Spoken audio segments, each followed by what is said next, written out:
আমাদের তেলের দাম শেষমেশ বৃদ্ধি হইল মাননীয় স্পিকার। জ্বালানি তেলের জন্য চালকদের দীর্ঘ লাইন ও দাম বৃদ্ধি নিয়ে কথা বলেছেন স্বতন্ত্র সংসদ সদস্য ব্যারিস্টার রুমিন ফারহানা। ব্যারিস্টার রুমিন ফারহানা সংসদে বলেছেন, আমাদের তেলের দাম শেষমেশ বৃদ্ধি হইল মাননীয় স্পিকার।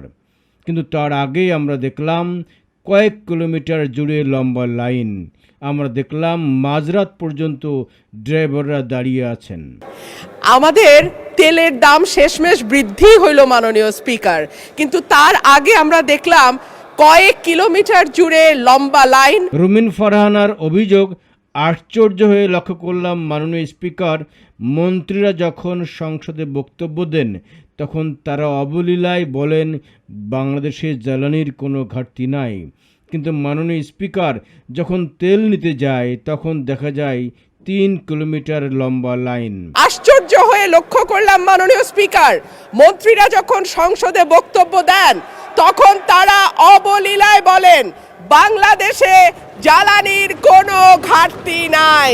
এই মাননীয় সংসদের কাছে জানতে চাই, জ্বালানি মন্ত্রীরা যখন গণমাধ্যমে কথা বলেন তখন মনে হয় বাংলাদেশে আল্লাহর রহমতে জ্বালানির কোনো সংকট নাই।